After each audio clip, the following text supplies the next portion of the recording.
नमस्कार, आप देख रहे हैं सुदर्शन न्यूज और मैं हूं शशि तुषार शर्मा। आज हम बात करेंगे उत्तर प्रदेश की, वही उत्तर प्रदेश जहां लगभग 1 साल बाद विधानसभा के इलेक्शन होने जा रहे हैं, लेकिन जो कुछ सियासत के समीकरण बनते हुए वहां नजर आ रहे हैं और बिगड़ते हुए नजर आ रहे हैं, हम कह सकते हैं वाकई में हम कह सकते हैं कि वहां की सियासत में बवंडर सा मचा हुआ है। स्वामी प्रसाद मौर्य, जो कि मायावती के बड़े ही क्लोज माने जाते थे, उन्होंने पार्टी छोड़ने का ऐलान करते हुए मायावती पर कई आरोप जड़े।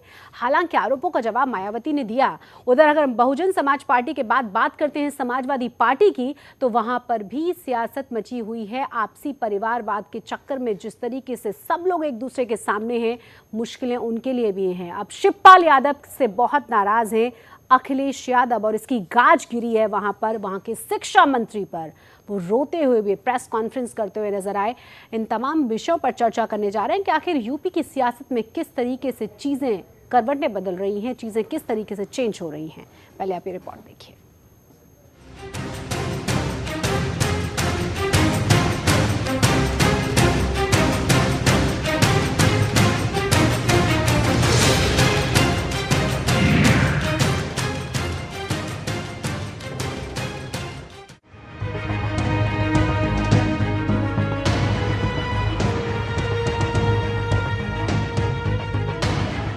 सुश्री बहन मायावती जी बाबा साहब डॉक्टर अम्बेडकर और मानवर कांशीराम जी के विचारों की हत्या कर रही हैं। सुना आपने? ये शब्द है मायावती के दाहिने हाथ और आंख, नाक, कान रह चुके बीएसपी नेता स्वामी प्रसाद मौर्य के। लेकिन अब मौर्य ने बीएसपी को बाय बाय कह दिया है। बीएसपी सुप्रीमो मायावती के खिलाफ खुल्लम खुल्ला बगावत का ऐलान करते हुए उन्होंने लखनऊ में मीडिया के बीच तमाम बातें कही। बीएसपी सुप्रीमो मायावती को भ्रष्ट बताया, कहा कि गरीबों और दलितों के दम पर जीतने वाली मायावती को माया प्यारी है। वो दलित नहीं, दौलत की बेटी हैं, जो पहनती हैं नोटों की माला। 2014 में लोकसभा में बहुजन समाज पार्टी का सूपड़ा साफ हुआ, जबकि सारे प्रत्याशी बड़े पैमाने पर पैसे के बिना पर घोषित किए गए थे। आज बड़े पैमाने पर ऊंची दामों को बोल बोल करके टिकट बदले जा रहे हैं और एक एक सीट पर कितनी कितनी बार टिकट बेचा जाएगा, टिकट नीलाम किया जाएगा, इसका भी कोई इंतहा नहीं रह गया है। मायावती 3 बार देश के सबसे बड़े सूबे उत्तर प्रदेश की सीएम बनी। इस दौरान स्वामी प्रसाद मौर्य हर कदम पर उनके साथ रहे, लेकिन 2017 में होने वाले यूपी विधानसभा चुनाव से पहले मायावती को भ्रष्टाचार का पर्याय बताकर उनसे पल्ला झाड़ लिया। आरोप है कि पैसों की माया में ही मायावती ने साल 2012 का यूपी विधानसभा चुनाव और 2014 का लोकसभा चुनाव हारा। सुश्री बहन मायावती जी बाबा साहब डॉक्टर अम्बेडकर और मानवर कांशीराम जी के विचारों की हत्या कर रही हैं। बाबा साहब डॉक्टर अम्बेडकर के विचारों का सौदा कर रही हैं और जिस तरीके से टिकटों की बड़े पैमाने पर नीलामी हो रही है, उससे बहुजन समाज पार्टी आज नीलामी का बाजार बन गया है। साथ ही साथ आज बड़े पैमाने पर बाबा साहब डॉक्टर अम्बेडकर के मिशन पर चलते हुए मानवर कांशीराम जी ने जो नारा दिया था, जिसकी जितनी संख्या भारी उसकी उतने हिस्सेदारी, उसको इन्होंने कहा कि जिसकी जितनी तैयारी उसकी उतनी हिस्सेदारी। स्वामी प्रसाद मौर्य के इन आरोपों से तिलमिलाई मायावती ने तुरंत ही उनके खिलाफ आरोपों से भरे शब्द उगलने शुरू कर दिए। कहा कि उनके पास माया की कोई कमी नहीं है, स्वामी प्रसाद मौर्य तो एहसान फरामोश हैं। बीएसपी में होने की वजह से ही मौर्य के परिवार को पार्टी का टिकट दिया गया था। उसके लड़का और लड़की को टिकट नहीं दिया, बोलते कि टिकट बेच रहे हैं। ये केवल परिवारवाद के चक्कर में गया है। पहले ये बताए श्री स्वामी प्रसाद मौर्य ईमानदारी निष्ठा से सन 2012 में उनको टिकट दिया, उससे पहले भी टिकट दिया, 12 में उनको खुद दिया, उनके लड़के को दिया, लड़की को दिया। वो खुद बताए कि उन्होंने बीएसपी को कितना पैसा दिया टिकट के एवज में। मायावती भले ही कहें कि उन पर लगाए गए तमाम आरोप बकवास हैं, लेकिन स्वामी प्रसाद मौर्य बीएसपी के अकेले ऐसे कद्दावर नेता नहीं हैं जिन्होंने उन पर पैसों के बल पर टिकट को नीलाम करने का आरोप लगाया है। इससे पहले बीएसपी के राज्यसभा सांसद और कद्दावर नेता रह चुके अखिलेश दास ने भी मायावती पर पैसे लेकर लोकसभा और विधानसभा सीट बेचने का आरोप लगाया था। कोई कुछ भी कहे, वैसे धुआं भी वहीं उठता है जहां आग लगती है। गलत कहा हो तो बताइएगा। कुमार मयंक, सुदर्शन न्यूज।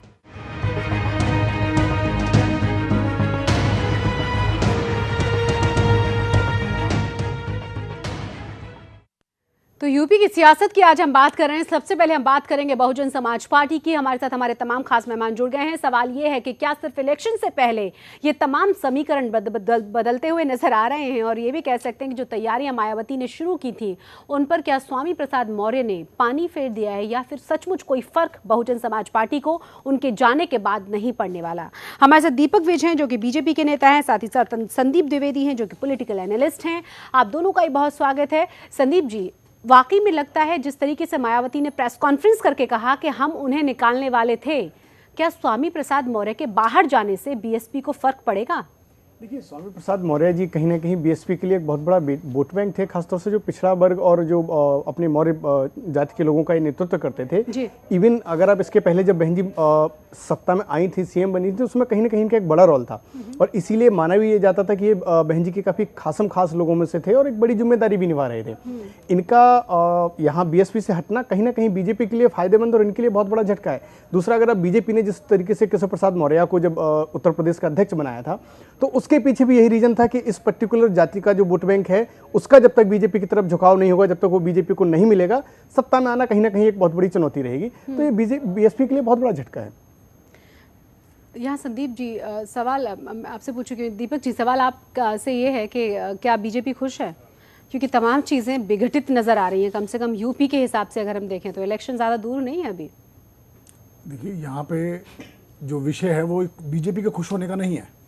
यहाँ पे जो विषय ये है नहीं, बीजेपी के खुश होने का इसलिए कि जब इस पूरे मामले पर समाजवादी पार्टी के नेता से बात की गई कि क्या स्वामी प्रसाद मौर्य आपकी पार्टी में आ रहे हैं, तो उन्होंने कहा हाँ हो सकता है वो आए, बहुत ज़रूरी है एक सांप्रदायिक पार्टी से निपटने के लिए तमाम इस तरह के लोग एक ही प्लेटफॉर्म पर इकट्ठा होकर साथ साथ लड़ें। देखिए, ये विश्लेषण जो है ना, राजनीतिक दृष्टि से देखा जाए तो चुनावी वर्ष के अंदर अगर जो यूपी के अंदर 2-3 जो मजबूत पार्टियां हैं, सपा है, भाजपा है और बसपा है, और स्वाभाविक रूप से अगर सपा और बसपा में कोई तोड़फोड़ होती है या उनके बड़े नेता उसमें से निकलते हैं या बगावत करते हैं या खुद छोड़ जाते हैं या निकाले जाते हैं, तो वो पार्टियां कमजोर होती हैं और उसका लाभ निश्चित रूप से बीजेपी को मिलता है। तो मतलब फायदा बीजेपी को होगा? बिल्कुल 100% होगा। पर मैं इस पे एक चीज और विषय आप बड़ा डालना चाहता हूँ इस मुद्दे पे कि देखिए, जो काशीराम जी के साथ बड़े नेता थे, दीनानाथ भास्कर जी, आर.के. चौधरी जी, अपना क्या कहते हैं बाबू सिंह कुशवाहा जी, मौर्य जी, अपना राज बहादुर जी, सब बड़े नेताओं को धीरे धीरे करके मायावती जी बाहर करे जा रही हैं, अपने स्वभाव से या कोई ना कोई आरोप लगा के या अपनी पार्टी के अंदर पूरा अपने आप को मोहरा बनाने के लिए। काशीराम जी के लिए मिशन था, वो चाह रहे थे कि पूरे देश में बसपा फैले और 15-16% जो दलितों की आबादी है उसको लाभ मिले। अंबेडकर जी से भी ज्यादा काम मेरा मानना है मान्यवर काशीराम जी ने किया था। अंबेडकर जी ने संविधान के अंदर उनको स्थिति दिलवाई, उनको अधिकार दिलवाया था, उन्होंने सामाजिक इज्जत उनको दिलवाई दलितों को मान्यवर काशीराम जी ने, और राजनीतिक हिस्सेदारी उनको दिलवाई पूरे देश के अंदर। मध्य प्रदेश, पंजाब, दिल्ली, यूपी, हर जगह बसपा के एमएलए थे। और मायावती जब से आई हैं, क्योंकि वो दौलत की बेटी हैं, तो उनका कंसंट्रेट केवल ये है कि यूपी बहुत बड़ा प्रदेश है, इससे ही मेरे को इतनी दौलत मिल जाएगी कि मुझे और प्रदेशों के अंदर जाने की जरूरत नहीं है। और बड़े नेताओं को धीरे धीरे वो साइडलाइन कर रही हैं। काशीराम जी को बीमारी में भी उन्होंने इलाज नहीं कराया, और उनके परिवार के जो 9 लोग थे वो नोएडा अथॉरिटी के अंदर जो केवल क्लर्कों की नौकरी करते थे उनको भी उन्होंने निकलवाया। और मायावती जी का ये पूरा मिशन है कि धीरे धीरे बोने कद के जो नेता हैं वो केवल पार्टी में रह जाएं, और इस पार्टी पे केवल एकमात्र जो इसकी मालिक या तानाशाह या इसकी एकमात्र बड़ी नेता मैं ही रह जाऊं, और पार्टी केवल मेरे कंधों पे रह जाए। लेकिन सवाल ये है ना कि आप लोग भी कहाँ विकल्प पेश कर पाए? बहुजन समाज पार्टी या समाजवादी पार्टी, ये 2 ही पार्टियां तो उत्तर प्रदेश के लोगों के पास हैं। बीजेपी जो कि राष्ट्रीय इतनी बड़ी पार्टी है, वो कहाँ विकल्प पेश कर पाती है? कांग्रेस की हम बात करें, लोकसभा में, विधानसभा की बात कर रही हूँ। विधानसभा विधानसभा का चुनाव आएगा। नहीं दीपक जी, अगर आप इसको कंपेयर करें तो यहाँ पर दिल्ली में भी आपके पास 7 की 7 सीटें हैं, और उसके बाद विधानसभा में आपका क्या हश्नु हम सबने देखा। 15 साल यहाँ पर भी आप नहीं थे बावजूद इसके। दिल्ली वाले विषय में मैं भी बहुत लंबी बात नहीं करूंगा, पर उसको छोटा सा कहता हूँ, क्योंकि एंड टाइम पे हमारा जो नेता था वहां पे बदला गया, और जो हमारा नेता वहां पे था वो बड़े हाईकमान ने जैसा भी सोचा, पर मैं फिर भी खुल के एक बात जरूर कहना चाहूंगा, उन्होंने रातों रात एक अच्छी छवि ईमानदार वाली व्यक्ति को जरूर बनाया, पर वो नॉन पॉलिटिकल कैंडिडेट था हमारा, तो उसका हमें खमियाजा भुगतना पड़ा। शशि जी, यहाँ पे मैं आपको एक थोड़ा सा पास्ट में ले जाना चाहूंगा। अगर बीजेपी का, अगर आप यूपी में राजनीतिक कैरियर देखिए, अगर हम लोकसभा की बात छोड़ दे तो उससे पहले हाँ, उससे पहले अगर आप यूपी में देखो तो कल्याण सिंह जी सीएम रहे, जो कि कहीं ना कहीं पिछड़ा वर्ग से थे। राजनाथ जी सीएम बने, लेकिन वो भी कहीं ना कहीं अगर आप देखिए तो कल्याण सिंह के पार्टी में होने की वजह से उन्हें जो फायदा मिला था उसकी वजह से बने। तो वहां पे बीजेपी को अच्छी तरीके से समझ में आ रहा है कि अगर हमें यूपी में सत्ता में आना है तो हमें पिछड़ा वर्ग का जो वोट बैंक है उसको अपने पास लेके आना पड़ेगा, अदरवाइज हमारे पास दूसरा ऑप्शन नहीं है। दूसरा, यहाँ अगर आप स्वामी प्रसाद मौर्य की बात करो तो जो बहन जी ने जिस तरीके से आरोप लगाए, ये बात भी सत्य है कि कहीं ना कहीं वो अपने परिवार के लोगों के लिए टिकट चाहते थे। और बीएसपी पे जिस तरह से हमेशा आरोप लगते रहे, कई चीजें बोली कि उनका बेटा उनके कंट्रोल में नहीं है, परिवार उनके कंट्रोल में नहीं है, परिवारवाद को लगातार बढ़ावा देने की वो कोशिश में थे। कई सारी चीजें, अगर वो नहीं निकलते तो उनको निकाल देते। नहीं देखो, ये तो खैर अब क्योंकि वो पार्टी से निकल आए हैं तो इस तरह के आरोप लगाना जायज है उनका। लेकिन अगर आप देखो तो परिवारवाद को तो बहन जी खुद बढ़ावा देती हैं कि इन्होंने अपने भाई या रिलेटिव्स को बढ़ावा नहीं दिया। तो कहीं ना कहीं केशव प्रसाद मौर्य को, स्वामी प्रसाद मौर्य को भी ये लग रहा था कि उन्हें बीएसपी से जो जिन लोगों को, अपने लोगों को टिकट चाह रहे थे, उन्हें शायद बहन जी एग्री नहीं हुई होंगी। इसलिए उन्होंने कहीं ना कहीं अंदरूनी तौर पर बीजेपी या समाजवादी पार्टी के साथ जहां भी समझौता किया है, और इसीलिए कहीं ना कहीं उनका ये वहां से निकल के दूसरी पार्टी की तरफ जाना हो रहा है। लेकिन सवाल ये भी है ना कि उनके निकलने से क्या वाकई में बहुजन समाज पार्टी को नुकसान होगा? देखिए, अगर आप यूपी की कैलकुलेशन देखिए तो यादव जो वोट बैंक है वो फिक्स है समाजवादी पार्टी का। जो हरिजन वोट बैंक है वो भी फिक्स है, 80-90% फिक्स है बहुजन समाज पार्टी का। जो सवर्ण माना जाता था कि बीजेपी का फिक्स है, उसमें भी कहीं ना कहीं बीएसपी और समाजवादी पार्टी की तरफ सेंध लगानी शुरू कर दिए, पहले हालांकि नहीं लगती थी। तो कहीं ना कहीं वहां जो डिसीजन मेकर वोट बैंक होता है वो या तो अल्पसंख्यक के साथ जहां ओबीसी चला जाता है वही डिसीजन मेकर होता है। बीजेपी जब भी सत्ता में आई, बीजेपी को कभी उत्तर प्रदेश में मुस्लिम वोट बैंक नहीं मिला, 2-4% मिल जाए वो अलग बात है। तो इन्हें कहीं ना कहीं सत्ता में आने के लिए सवर्ण के साथ बैकवर्ड चाहिए ही होगा हर हाल में। और यूपी में बैकवर्ड एक बहुत अच्छी संख्या में है, एक बहुत बड़ा डिसीजन मेकर है। वहां का सीएम कहीं ना कहीं ओबीसी ही डिसाइड करता है। तो कहीं ना कहीं दाव उसी चीज पे खेला गया है। जो मैं संदीप जी की बात से सहमत नहीं हूँ। हम बीजेपी जो है जातिवाद और धर्मवाद की राजनीति नहीं करती। हम सही को सही और गलत को गलत कहते हैं, और हम सबके वोट चाहते हैं। हमें मुसलमानों का वोट भी चाहिए, हमें पिछड़ों का वोट भी चाहिए, हमें दलितों का वोट भी चाहिए, हमें आदिवासियों का वोट भी चाहिए। हमें सबका वोट चाहिए। ऐसा नहीं है कि हमें किसी का वोट नहीं चाहिए। और हम उनको जाति और धर्म में बांटने की जगह हम तो कह रहे हैं यूपी के जितने वोटर हैं, जितने नागरिक हैं, हमें सबका वोट चाहिए विकास के नाम पे। विकास के नाम पे भी। और हमें वैसे को पार्टी की नीति हमारी बढ़िया है तो इसलिए हमें चाहिए। और जो बसपा वाली बात, मैं फिर वही कह रहा हूँ, कलेक्टिव लीडरशिप को बसपा में खत्म करने की साजिश काशीराम जी के बाद से हो रही है। उसमें मायावती जी सफल हैं और वो धीरे धीरे इसको वन मैन शो बना रही हैं। और ये असली और इसको संदीप जी बीजेपी की भी रही है। और इसमें संदीप जी जो वो कह रहे हैं कि जातिवाद का होगा, ऐसा नहीं है। संदीप स्वामी प्रसाद मौर्य जी अपने आप में एक दलितों के बड़े नेता रहे हैं और हरिजन के सारे वोटों पे मायावती जी का ठेका नहीं है। उत्तर प्रदेश में तो बिल्कुल ऐसा माना जाता है कि केवल जाटवों पे ही उनका होल्ड है। जाटव जो हैं, जो दलितों के अंदर जो उनकी परसेंटेज है, केवल उस पर उनका होल्ड है। बाकी जो बहुत बड़ी संख्या में दलितों और जो अति पिछड़े हैं, जैसे दलितों में वाल्मीकि भी हैं, और इधर अति पिछड़ों के अंदर आपके मौर्य भी लोग हैं, आपके बिंद हैं, आपके लोहार हैं, गडरिये हैं, आपके पाल हैं, आपके बघेल हैं, आपके जितने लोग हैं वो सबके सब जो हैं वो बीजेपी के साथ हैं। ठीक है, मैं आऊंगी आपके पास संदीप जी। उससे पहले जरा एक आपने दर्शकों को प्रतिक्रियाएं दिखा दें कि किस तरीके से राजनीतिक प्रतिक्रियाएं एक के बाद एक उत्तर प्रदेश की इन तमाम अपडेट्स पर आ रही हैं। हमेशा से आदत रही है कि यूज करो और थ्रो करो, उपयोग करो और फेंको। दर्द के मायावती का कभी दलित से मोह नहीं रहा है, उनका हमेशा पैसा से मोह रहा है। बाबा साहब अम्बेडकर को हमेशा उन्होंने जो है अपना एक बिजनेस बनाया है।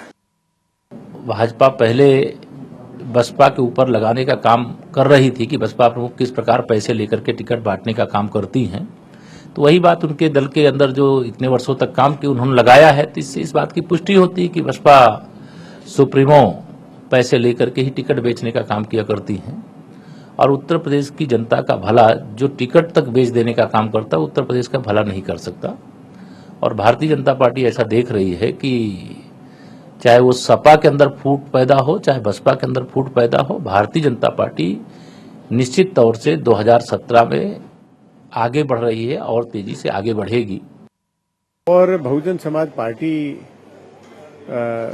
की कार्यशैली जिस तरह की है, वहाँ पर एक ही व्यक्ति की चलती है और उसके जरा भी उन्हें संदेह हो जाए तो पार्टी में रह नहीं सकता।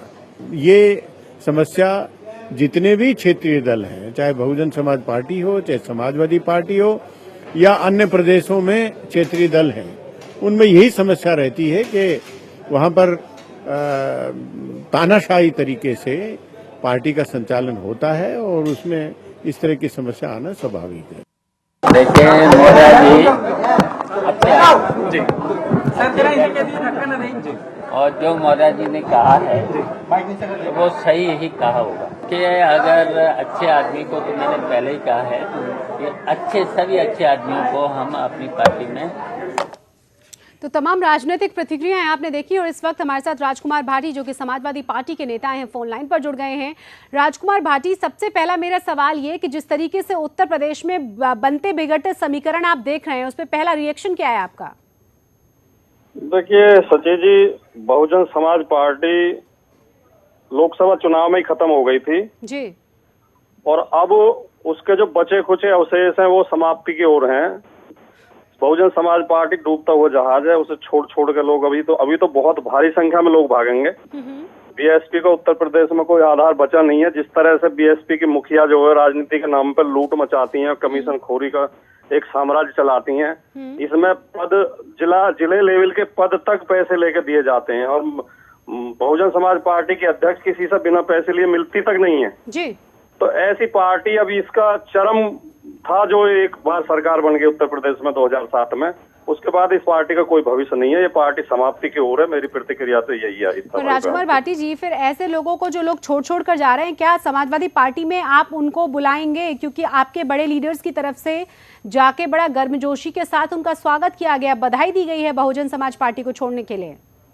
देखिए, किसको पार्टी में शामिल किया जाएगा, किसको नहीं किया जाएगा, किसको विधानसभा का टिकट दिया जाएगा, ये तो हमारे नेता तय करेंगे, संसदीय बोर्ड तय करेगा जी। लेकिन समाजवादी पार्टी एक विचारधारा पर आधारित पार्टी है। यहाँ हर व्यक्ति को नहीं लिया जाता है, उसका कैरेक्टर देख के, उसका बायोडाटा देख के तब दरवाजे खोले जाएंगे। यहाँ ये संभव नहीं है कि कोई भी आदमी पैसा देकर टिकट हासिल कर ले। इस पार्टी में ऐसा कोई परंपरा नहीं तो है। अगला मेरा थोड़ा सा कटु सवाल ये है कि कौमी एकता दल को किस तरीके से शामिल किया गया, जिसके बाद अखिलेश यादव इतने परेशान और नाराज नजर आए कि आपने देखा कि किस तरीके से शिक्षा मंत्री को बिना बताए बर्खास्त कर दिया गया। नहीं, कौमी एकता दल को शामिल करने पर क्या अखिलेश जी ने आपसे नाराजगी जाहिर की थी? ये तो अंदरूनी बात है, पार्टी की कोई बात रही होगी कोई। अब किस वजह से माध्यमिक शिक्षा मंत्री को बर्खास्त किया गया, इसका जवाब तो मुख्यमंत्री जी दे सकते हैं नहीं। लेकिन पार्टी में बहुत सोच समझ के बहुत सामूहिक निर्णय लिए जाते हैं और ऐसा नहीं है कि किसी को भी शामिल कर लेंगे। जो व्यक्ति शामिल करने लायक होगा, जिससे पार्टी को फायदा होगा, जिससे पार्टी का जनाधार बढ़ेगा, उस व्यक्ति को स्वागत है, उसे शामिल भी किया जाएगा। मुख्तार अंसारी को जो समाजवादी पार्टी ने ज्वाइन करवाया है, उसका विलय जो करवाया है, वो फायदा और जनाधार को देखते हुए करवाया, उनकी आपराधिक और बाहुबली छवि को देखते हुए नहीं। देखिए, वो एक पार्टी है, उसके 2 विधायक भी हैं, उनका जनाधार है। अब कोई बाहुबली है, उसकी आपराधिक छवि है व्यक्तिगत रूप से, तो हम उनके कोई समर्थक नहीं है। लेकिन ये हमारी पार्टी के बड़े नेताओं का फैसला था। अब इस बारे में तो आप 19 सवाल करेंगे तो ज्यादा बढ़िया रहेगा। अच्छा ठीक है, एक और आखिरी सवाल मेरा ये कि जिस तरीके से हम देख रहे हैं उत्तर प्रदेश में, हालांकि बहुजन समाज पार्टी के साथ साथ आवाजें उठाई जा रही हैं समाजवादी पार्टी में भी कि इस तरह की कई चीजें वहां भी बहुत जल्द देखने को मिलेंगी। आपसी ही परिवार में झगड़ा है, विधानसभा इलेक्शन को लेकर तैयारियां हैं क्या? ये तमाम समीकरण उसी को देखते हुए बन रहे हैं और बिगड़ रहे हैं, आप ऐसा मानते हैं? आपने जो प्रश्न किया, एक चीज के प्रति आपको बिल्कुल आश्वस्त करना चाहूंगा गारंटी के साथ कि समाजवादी परिवार में कोई झगड़ा नहीं है, कोई मनमुटाव नहीं है, कोई मतभेद नहीं है। और समाजवादी परिवार से मतलब माननीय मुलायम सिंह जी के परिवार से नहीं है, पूरे समाजवादी पार्टी से है जी। कहीं कोई मतभेद नहीं है। बाकी चुनाव के समय पे 1-2 लोग इधर उधर होते हैं, वो संभव है, वो राजनीतिक प्रक्रिया है। हो सकता है 1-2 आदमी हमारी पार्टी छोड़ के भी जाए, जिन्हें टिकट नहीं मिल पाएंगे, जो एडजस्ट नहीं हो पा रहे होंगे।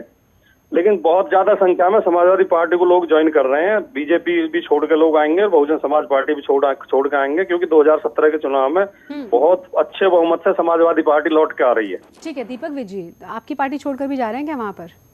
कौन लोग?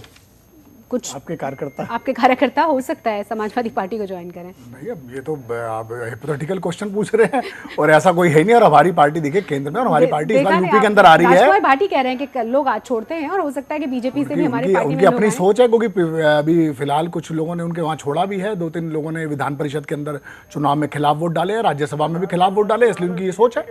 विधायकों ने भी हमारी पार्टी के कैंडिडेट को वोट दिया, ये भी आपको जानकारी होगी। हाँ बिल्कुल मुझे जानकारी है और इसीलिए मैंने उनसे सवाल ये पूछा था। मेरे से सत्या बहन भी जुड़ गई हैं कि जो कि पूर्व सांसद हैं कांग्रेस की। सत्या बहन जी, कांग्रेस के लिए कितना वैक्यूम अभी नजर आ सकता है उत्तर प्रदेश में? आपके आलाकमान और आपकी पार्टी के जो स्ट्रेटेजी बनाने वाले लोग हैं, क्या उनको कुछ नजर आ रहा है अभी कि यूपी में कुछ हो सकता है कांग्रेस के लिए? देखिए, ऐसा है, उत्तर प्रदेश की जनता ने सबको भोग लिया, सबको देख लिया, सबकी परीक्षा ले ली जी। सबने, कोई तो भ्रष्टाचार में लिप्त है, कोई भूमाफिया है, कोई अपराधीकरण में शामिल है, कुछ अपने जातिवाद में, इसी से ग्रसित है और उत्तर प्रदेश का कोई भी विकास नहीं हो सका है अब तक, मैं आपको बताऊं। और जिस तरह से आज का जो नई नई खबरें आ रही हैं, कभी तो ये स्वामी प्रसाद मौर्य ने जो वो छोड़ी है, बहुजन समाज पार्टी छोड़ी है, और उन्होंने ये आरोप लगाकर कि मायावती दलित की नहीं दौलत की बेटी, ये तो आरोप पुराने से लगते आ रहे, लेकिन इनको अब समझ में आया। मुझे समझ में नहीं आया, ये तो इतने कद्दावर नेता रहे हैं, यहाँ तक पहुंचे हैं, तो बहुत देर से इनको समझ में आया कि भाई ये क्या नाम, मायावती दलित की बेटी नहीं है। सत्याबेन जी, ये बहुत ही अच्छा कटाक्ष है आपका। मतलब ये मैं भी पूछने वाली थी कि इतने बड़े कद्दावर नेता को इतनी देर से क्यों समझ में आया है कि यहाँ पर माया नहीं दौलत की बेटी है वो?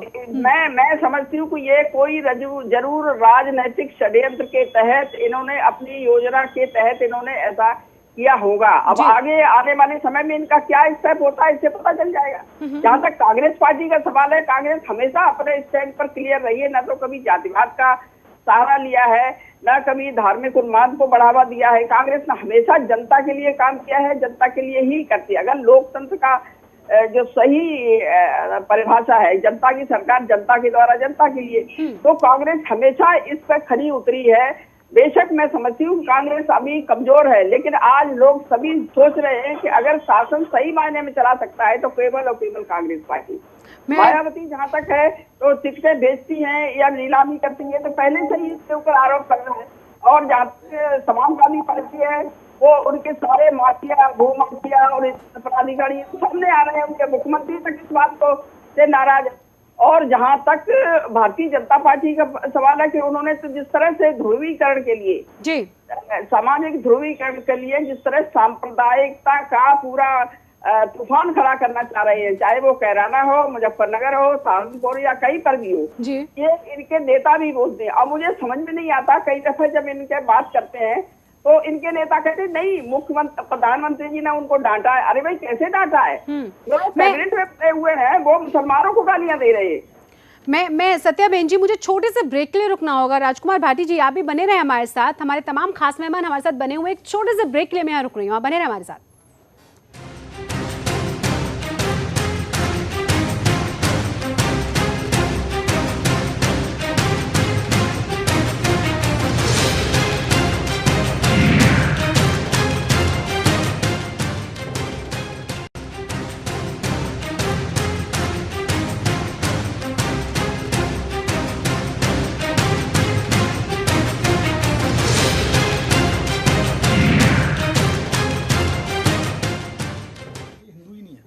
ब्रेक के बाद आपका स्वागत है। आज हम बात कर रहे हैं उत्तर प्रदेश की सियासत पर, किस तरीके से वहां पर सियासी तूफान सा आया हुआ है, क्योंकि इलेक्शन बहुत ज्यादा करीब हैं। हमारे साथ हमारे तमाम खास मेहमान जुड़े हुए हैं। सत्याबेन जो आखिरी जवाब दे रही थी, सवाल अब ये है, बीजेपी क्योंकि उस पर जवाब देना चाहते, दीपक जी अब बताएं क्या कहना चाह रहे हैं। सत्याबेन जी का मैं सबसे बड़े मुद्दे पे कहना चाहूंगा, जो उन्होंने बार बार बीच में सांप्रदायिक और धर्म और जातिवाद की बात करी।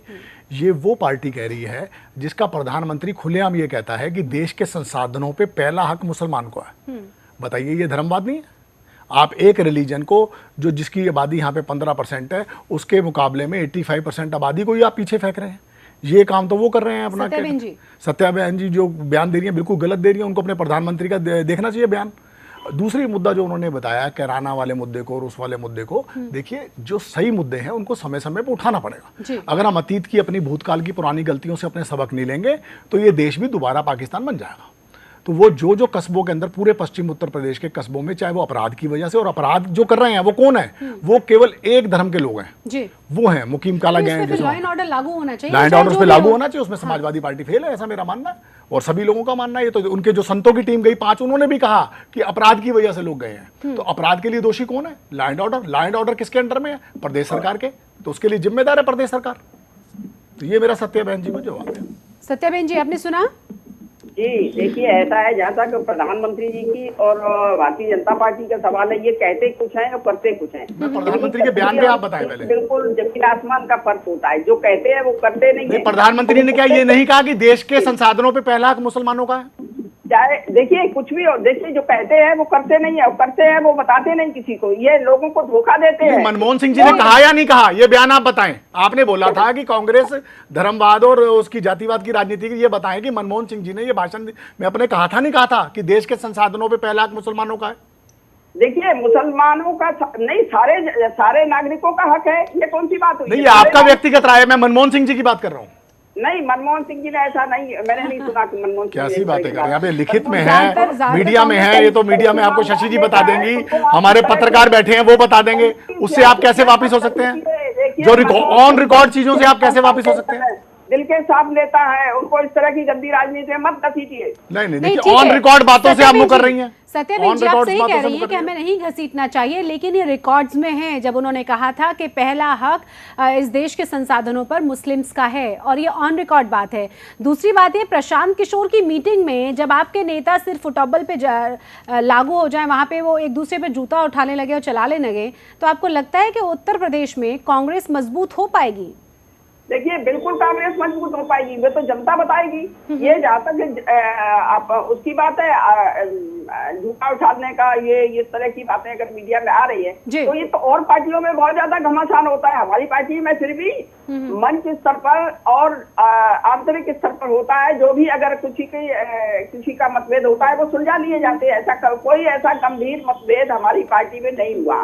हमारी पार्टी एक छत्र हमारी नेता सोनिया गांधी जी और राहुल गांधी जी है, उनके दिशा निर्देशों पर पूरी कांग्रेस पार्टी चल रही है, और हमें इस बात में गर्व है। हमारी पार्टी में न तो कोई धार्मिक उन्माद फैलाने के आरोप है, ना ही किसी जातिवाद के आरोप है। हमारी पार्टी सच्ची लोकतंत्र की हिमायती है और उसी के सारे चल रही है, और विकास का मुद्दा हमेशा हमारा रहा है। संदीप द्विवेदी जी से भी जवाब और समानता के आधार पर जनता को हमेशा देखते हैं। देखिए ऐसा तो नहीं है, अगर आप देखिए तो कांग्रेस भी आज दो लोगों पर, सोनिया गांधी और राहुल गांधी के ऊपर टिकी हुई है, बीएसपी मायावती के ऊपर टिकी हुई है, समाजवादी पार्टी मुलायम सिंह जी के ऊपर टिकी हुई है। तो मुझे लगता है कि आप भी क्षेत्रीय पार्टियों के साथ अपने आप को खड़ा कर रहे हैं, जबकि अगर आप यहीं बीजेपी को देखो, कहीं ना कहीं फिर भी इनका एक थोड़ा सा डिफरेंट ओपिनियन रहता है, और जो डिसीजंस रहते हैं वो कलेक्टिव रहते हैं। दूसरी चीज ये बात सत्य है कि मनमोहन सिंह जी ने ये कहा था एक बार के देश में जो रिसोर्सेज हैं उन पर पहला हक मुसलमानों का है, और मुझे लगता है कि उन्हें सरेआम पीएम पद पर रह के इस तरह की बातें नहीं कहनी चाहिए थी, जो कहीं ना कहीं उनकी गलती है। ये बात सत्य है कि बीजेपी के ऊपर धार्मिक उन्माद और धार्मिक कट्टरता के आरोप लगते हैं, लेकिन अगर आप फैक्ट देखिए, आप एक गोधरा कांड को लेकर मोदी जी को घेरते हैं, लेकिन क्या आप यूपी में जो कांड हुए उनके लिए अखिलेश को घेरेंगे? क्या जो कांग्रेस के राज्यों में कांड होते हैं उनके लिए आप अपने मुख्यमंत्री को घेरते हो? आप कैसे सिर्फ एक कांड के पीछे, सिर्फ कुछ हत्याओं के पीछे गुजरात में मोदी जी को घेर रहे हैं? और कितनी डेथ हुई आप रिकॉर्ड। ऐसा है, गुजरात के दंगे जो थे, मुसलमानों के खिलाफ जो दंगे किए गए थे, उनका कत्लेआम, सामूहिक कत्लेआम, क्या कांग्रेस के राज्य में नहीं हुए? क्या कांग्रेस मेरी बात सुन लीजिए पहले, सबसे ज्यादा दंगे कांग्रेस के राज्य में हुए? 84 गोधरा कांड पहले हुआ, और अभी कोर्ट का डिसीजन आया कि एहसान जाफरी ने पहले गोली चलाई थी भीड़ पे, उसकी वजह से वो वहां पे हुआ हत्याकांड। और एक बात मैं और आपको बताऊं, आपने अभी बोला आपकी तो पार्टी जो है अब आपने इवेंट मैनेजमेंट में कर दिया है। प्रशांत किशोर जी नॉन पॉलिटिकल आदमी हैं, वो अब आपकी पार्टी यूपी के अंदर देख रहे हैं किसको टिकट मिलेगी किसको नहीं मिलेगी। इतनी पुरानी पार्टी, नेशनल पार्टी, आपके पास एक से एक लीडर रहे हैं उत्तर प्रदेश के अंदर, और आप कौन तय कर रहा है नेता? प्रशांत किशोर जी। बताइए, आपको तो मैनेजमेंट वाले आदमी के लिए लाना पड़ा।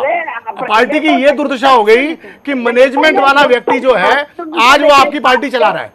जेडीयू ने भी बिहार के अंदर प्रशांत किशोर जी की मदद ली थी, और ऐसी हालत नहीं हुई थी कि हर जिले के अंदर प्रशांत किशोर जी को मीटिंग करनी पड़े। एक करके दीपक विजय, लेकिन प्रशांत किशोर की मदद से बिहार में फायदा हुआ ना जेडीयू को? लोगों की मदद ली जाती है, प्रशांत किशोर कोई नेता नहीं, जिले में मीटिंग ही वो ले रहे हैं, कैंडिडेट ही वो तय कर रहे हैं। देखिए पार्टी के नेता नहीं है, तकनीकी तौर पर प्रमोद तिवारी जी कहाँ गए, राज बब्बर जी कहाँ गए, निर्मल खत्री जी कहाँ गए, राहुल गांधी जी कहाँ हैं, सोनिया गांधी जी कहाँ हैं? ठीक है, हम किसी और दिशा में शायद। देखिए सोनिया गांधी जी हैं, राहुल गांधी जी हैं, तो फिर प्रशांत किशोर जी क्या कर रहे हैं? सत्यबेन जी, मैं कह रही हूँ कि जिस तरह की, आप अपनी बात करिए।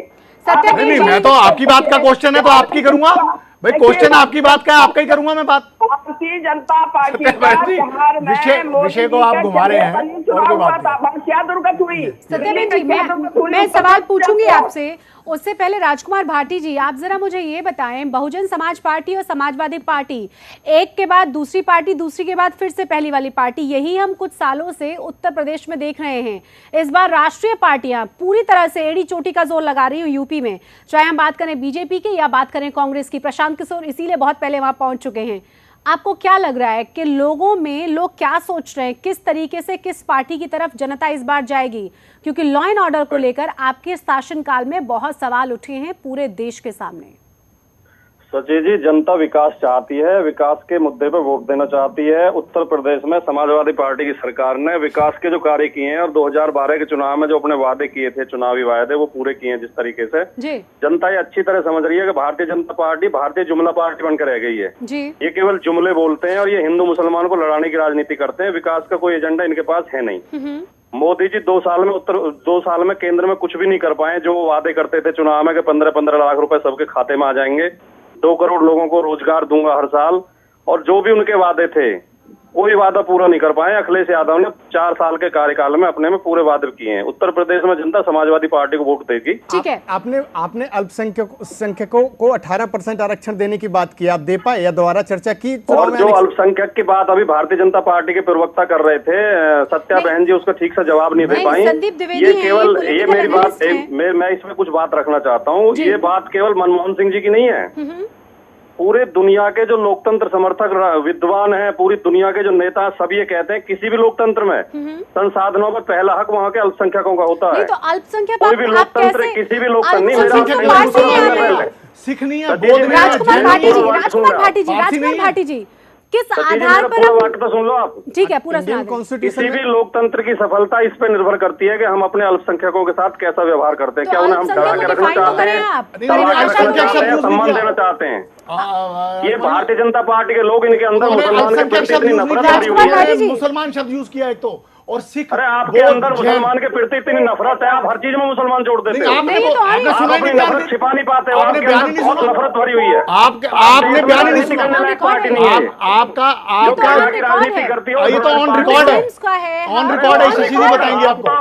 आप तो वहाँ भी कैराना में भी कह रहे हो मुसलमानों अभी राजकुमार जी, किराना के अंदर तो अभी जो आपने संतों की टीम भेजी थी, उसने भी यही कहा है कि अपराध की वजह से लोग संतों की टीम ने, अपराध का जिम्मेदार कौन है? झूठ बोल रही है। अपराध का जिम्मेदार आपकी संतों की टीम जो शिवपाल जी ने भेजी थी, जो शिवपाल जी ने भेजी थी, जो शिवपाल जी ने संतों की टीम भेजी, उन्होंने खुद बोला संतों की। वो कह रहे हैं बीजेपी झूठ बोल रही है। उन्होंने नहीं कहा, उन्होंने कहा कि अपराध की वजह से लोग गए हैं, ये सत्य है। ऑन रिकॉर्ड का कैमरा पे कहा बीजेपी झूठ बोल रही है। आपने सुना ही नहीं फिर ढंग से पूरा उनका बयान? पूरा सुना। अभी रिपोर्ट भी आने वाली है उनकी। कोई पलायन नहीं हुआ। उन्होंने कहा पलायन हुआ, अपराध की वजह से हुआ है। अच्छा ठीक है राजकुमार भाटी जी, हाँ तो अपराध के लिए दोषी कौन है? सरकार। आप तो झूठ बोल रहे हो। अपराध के लिए दोषी कौन है? अपराध के लिए सरकार दोषी है। आप हिंदू मुसलमान में इतने गिर जाते हो कि अपराधियों की भी जाति ढूंढ रहे हो। राजकुमार जी, अपराध के लिए दोषी कौन है उसकी बात करो। अपराधियों के भी धर्म ढूंढते हो, उन्हें भी हिंदू मुसलमान अपराध के लिए दोषी कौन है? मतीन काला कौन है जानना पड़ेगा ना। मतीन काला जैसे 20 बदमाश और हैं देश में रिकॉर्डेड। बदमाश कोई भी हो, बदमाश है, वो जेल में बैठ के कैसे तमाम चीजों को अंजाम दे रहा है, सवाल ये है। बदमाश कहीं भी हो, कोई भी हो, बदमाश बदमाश है, लेकिन वो कितनी आसानी से तमाम आपराधिक घटनाओं को जेल में बैठे हुए अंजाम दे पा रहा है, सवाल ये है।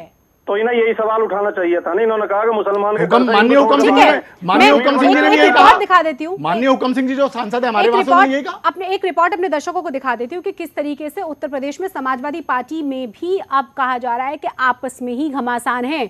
जिस तरीके से शिवपाल यादव ने कौमी एकता दल का विलय करवाया समाजवादी पार्टी में, उसके बाद नाराज होकर अखिलेश यादव ने पार्टी से तुरंत माफ कीजिएगा मंत्री मंडल से और उनके पद से शिक्षा मंत्री को तुरंत बर्खास्त कर दिया। जरा देखिए इस रिपोर्ट को भी।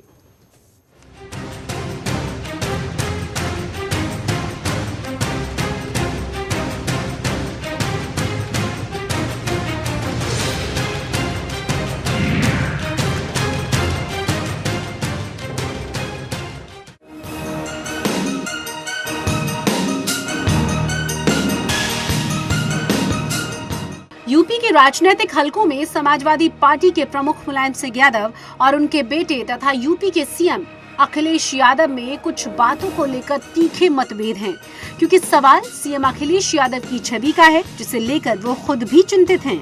लेकिन इस मतभेद के शिकार बने हैं यूपी के कैबिनेट मंत्री बलराम यादव, जिन्हें सीएम अखिलेश यादव ने बर्खास्त कर दिया, क्योंकि उन्होंने बाहुबली और आपराधिक छवि वाले मुख्तार अंसारी की कौमी एकता दल का समाजवादी पार्टी में विलय की पहल की थी। इसका खुलासा खुद कौमी एकता दल के अध्यक्ष अफजल अंसारी ने 2 दिन पहले किया था, जिसमें मुलायम सिंह यादव के भाई शिवपाल यादव की भी रजामंदी थी। इसे लेकर अखिलेश यादव ने अपने चाचा शिवपाल से नाराजगी जताई और उन्हें मिलने को बुलाया। लेकिन इस पहल में कैबिनेट मंत्री बलराम यादव की छुट्टी हो गई और अब उनकी आंखों से आंसू थमने का नाम नहीं ले रहे। मेरी जिंदगी है समाजवादी पार्टी। नेताजी मेरे अध्यक्ष भी नहीं हैं, मेरे पिता भी हैं और संरक्षक भी हैं। मैंने कहा ना एक ही बार कि समाजवादी पार्टी और नेताजी के मेरे रिश्ते अपरिवर्तनीय हैं। मेरी लाश समाजवादी पार्टी के ही झंडे में चाहूंगा कि ईश्वर, इसमें मुझे कोई सोचने के लिए अब मेरे लिए कोई वह नहीं है। यूपी की सियासत में बाहुबलियों को साथ लेने का खेल पुराना है, लेकिन एक तरफ जहां समाजवादी पार्टी के प्रमुख मुलायम सिंह यादव बाहुबलियों को साथ लेने में कोई समस्या नहीं समझते, वहीं सीएम अखिलेश यादव ऐसे लोगों से दूरी बनाए रखना चाहते हैं। अगले साल होने वाले चुनाव से पहले अखिलेश यादव पार्टी के बाहुबलियों वाली छवि से निजात पाना चाहते थे, क्योंकि यूपी में कानून व्यवस्था को लेकर समाजवादी पार्टी पर तमाम आरोप लगते रहे हैं। कुमार मयंक, सुदर्शन न्यूज।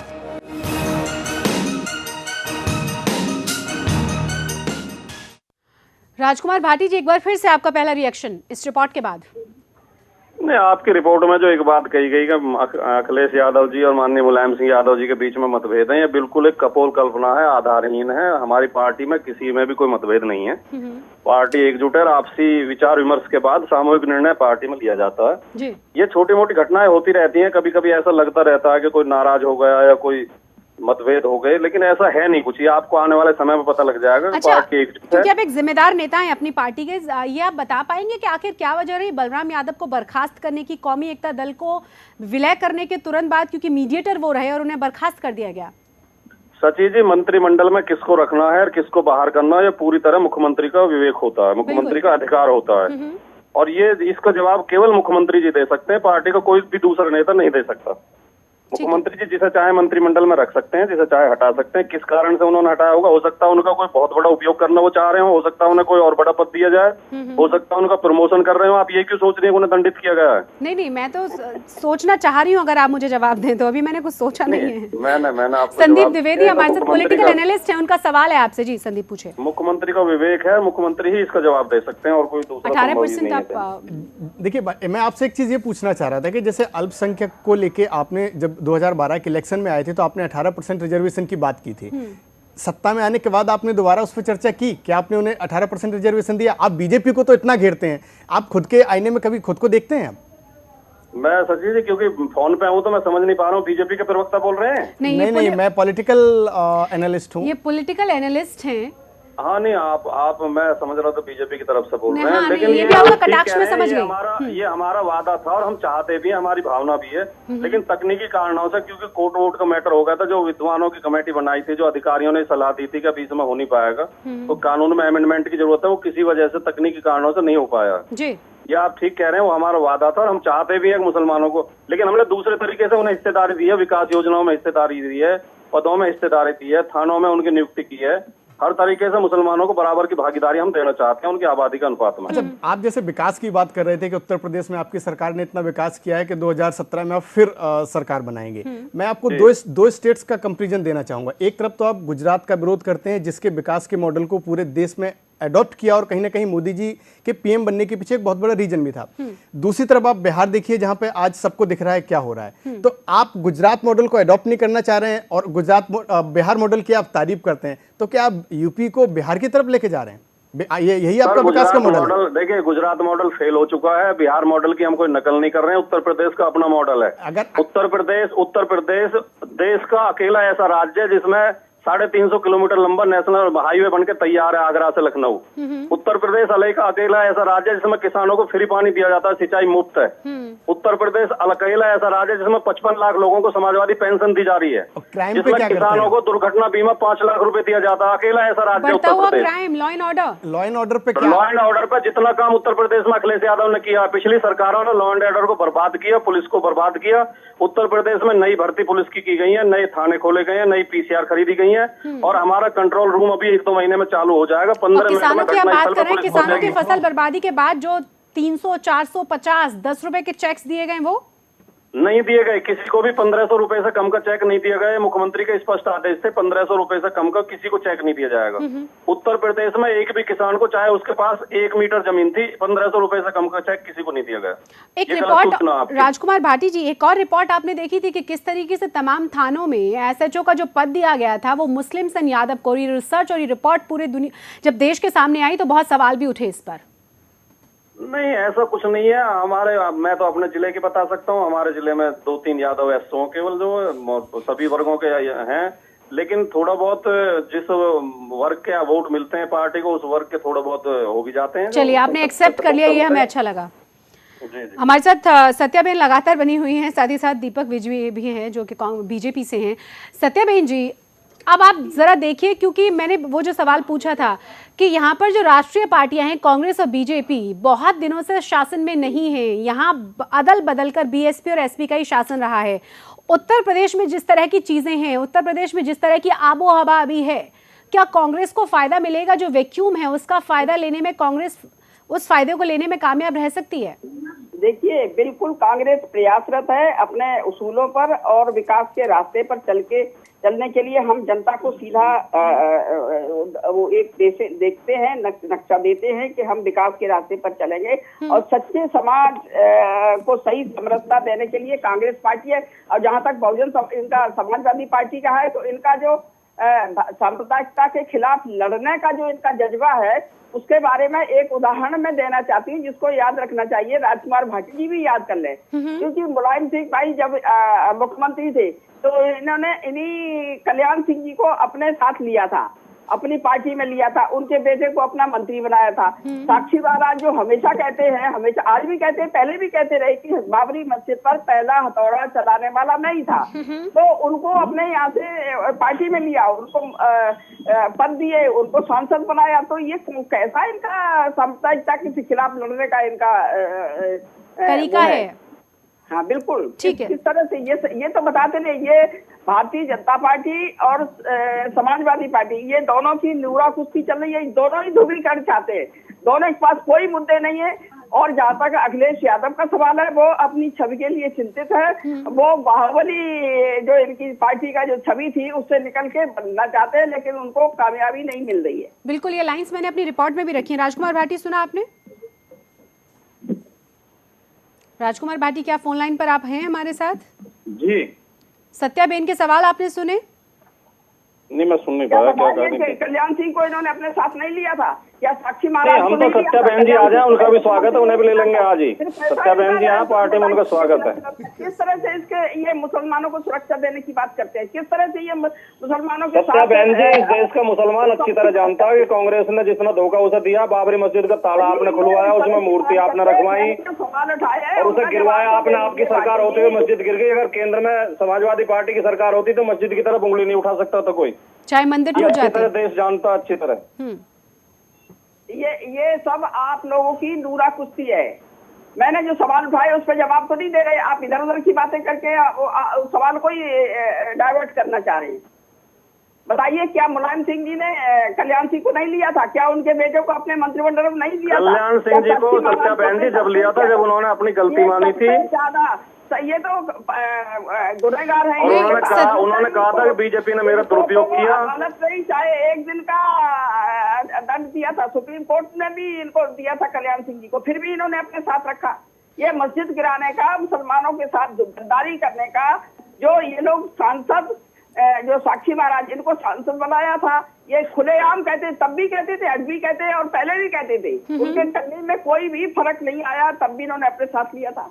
क्या वजह है? ठीक है, जवाब ले अच्छा लेते हैं। बहन जी, बाबरी मस्जिद की रक्षा के लिए मुलायम सिंह यादव ने जितना बड़ी कुर्बानी दी और अपनी सरकार गवाई और अल्पसंख्यकों के हितों के लिए मुलायम सिंह यादव जी जितना काम करते हैं उसे पूरे देश में उनका रिकॉर्ड है। आप ये छोटे मोटे आरोप लगा के उनकी छवि को खराब नहीं कर सकते। उनकी अपनी समाजवादी और धर्मनिरपेक्ष छवि है। मौलिक सवालों पर बात नहीं कर रहे। मुलायम सिंह जी ने कुर्बानी दी उसकी बात कर रहे हैं, मौलिक सवालों पर बात नहीं कर रहे आप जी। नहीं, मौलिक सवालों के जवाब तो मेरे ख्याल से कांग्रेस और BJP, Bahujan Samaj party, Samajwadi party, इन तमाम लोगों को जरूर देने होंगे, क्योंकि जवाब जनता मांगेगी और जब वोट मांगने तमाम राजनेता जाएंगे तब तो जरूर सवाल पूछे जाएंगे कि आखिर जो वादे हमसे किए जाते हैं उन्हें पूरा क्यों नहीं किया जाता सत्ता में आने के बाद। बहुत बहुत शुक्रिया आप तमाम मेहमानों का मेरे साथ जुड़ने के लिए। उम्मीद ही हम करते हैं कि जनता को सच्चाई समझ में आए और विकास के नाम पर जो पार्टी वोट मांगे उनके काम करने के लिए, उनको आगे बढ़ाने के लिए वही पार्टी उत्तर प्रदेश की कमान भी संभाले। हमारी इस खास पेशकश में बस इतना ही। जय हिंद।